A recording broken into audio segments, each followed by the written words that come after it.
It's no secret that this system was created for us to fail.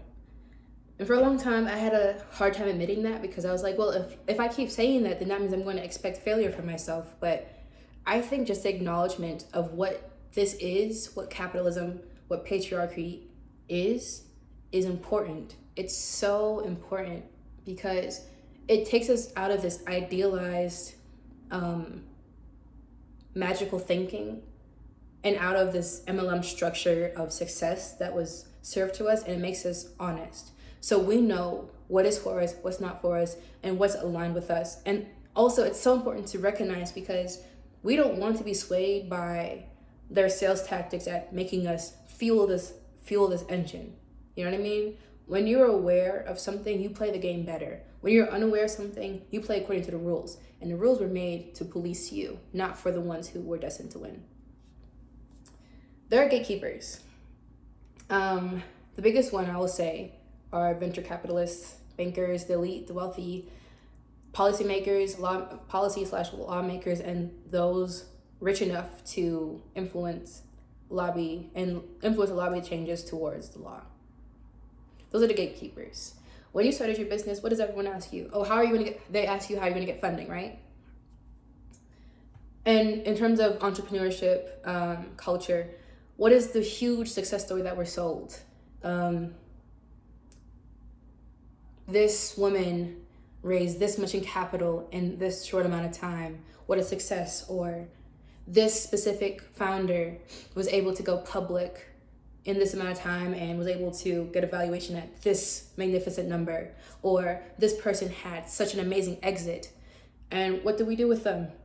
I mean, as they should, they were successful, right? And that's no shade to them, but they go on tours or press tours and we read their books and we hear their stories and we're so enamored by it. And that kind of becomes the standard of what success in this business world is.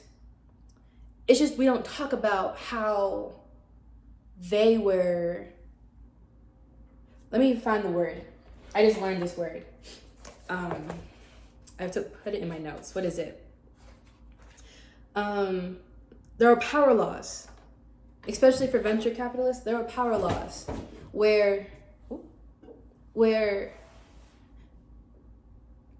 these investors know that most of y'all are going to fail or not bring them the return that they want. And they're betting on the one. And so a lot of the successes that we see are the one, despite the oddity.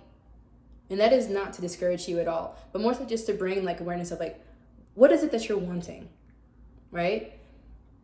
So many founders go through that route, the venture capitalist route, the investment route,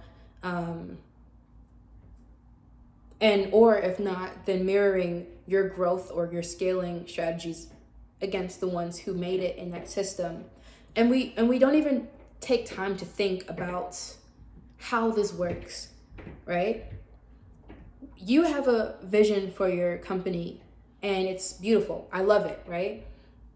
But have you ever thought about what the intention behind the money that you're receiving to fund your business? What their intention is? What do they want also? And I'm sure you have. I know you're well educated, and I know that you do your due diligence. I just want to bring it to a further part of your awareness because a lot of times the vision and purpose we have contradicts the money that we're given as an investment into us. And that puts us at a really odd place. And I know just how the system works. That is the beginning of erasure, because when you're being pushed or if not pushed by investors or pressured by your peers to scale a type of way, to go a specific kind of route, and it doesn't align with your brand and the needs of your company, what happens? You're misaligned. I mean, how many Black people are in the world? There's more Black people in the world than there are any other race. Yet, we didn't even make up the full 3% of the funding recently, in the recent statistics. And look at how magnificent we are, especially as women. And you're telling me that what we have in the market is all that there is, like the rare, incredible brands that we find or incredible products we find, that's it?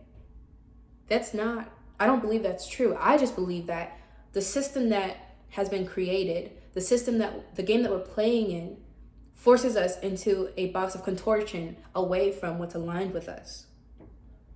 How many times have you been told that maybe we should make things a bit more universal? How many times have you been told that, or you've been denied funding or grant or whatever because that's not what they're looking for, only to be passed up for a white founder and their brand? How many times have you just been kind of overlooked when you know that what you have is what this world needs? Unfortunately, that's just not how the system works. And it would be kind of insane for me to just leave it at that. But my point in saying this is not to discredit you or discourage you. What I really want you to understand is, not understand, but just remember, is that the game is what it is. Things are how they are. But you were given this vision for a reason, and a way for you to scale with maintaining integrity of this vision is possible. You just have to open up your perception to more and be committed to it above all else.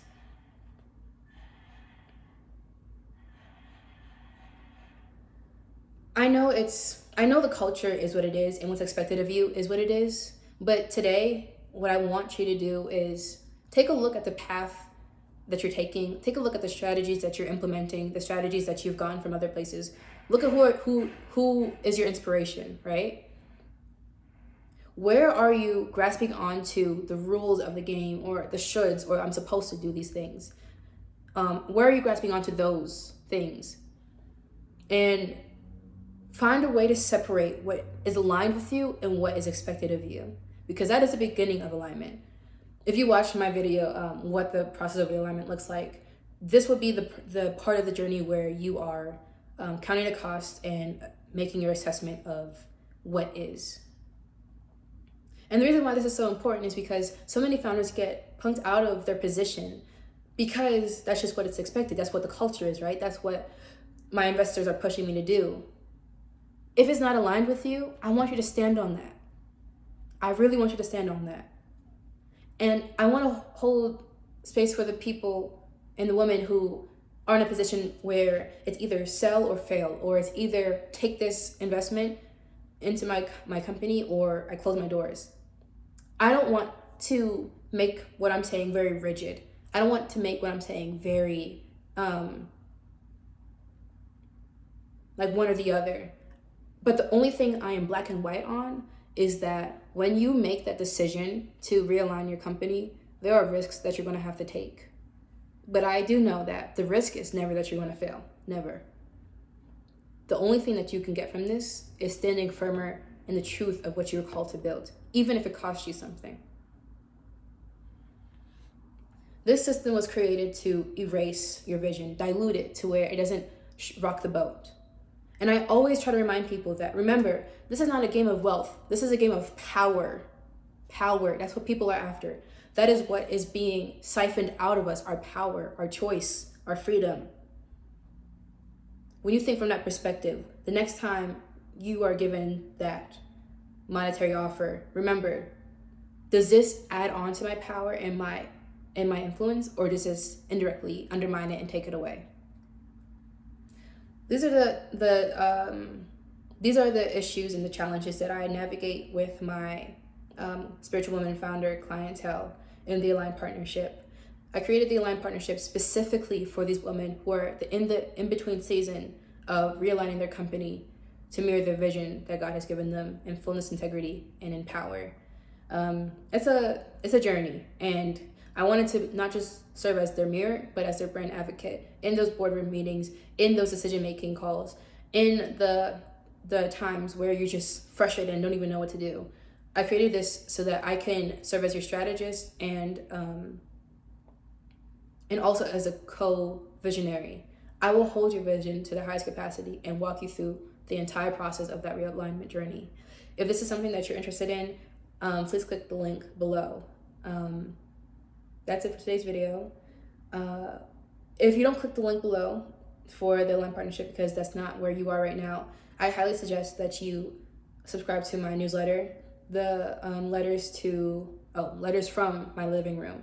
It's basically everything that I do on YouTube and on Threads, except it's a bit more distilled, a lot more intimate, and I also infuse a lot more activation in it. So if you are a founder, beginner in the beginning seasons, or you're a seasoned founder 15 years in, and your whole focus is alignment, this newsletter is for you, and I'll have that link down below. Thank you for stopping by for today. If you want to catch my videos that I post every single day this September, don't forget to subscribe and click the bell, and I will see you in the next video. Bye.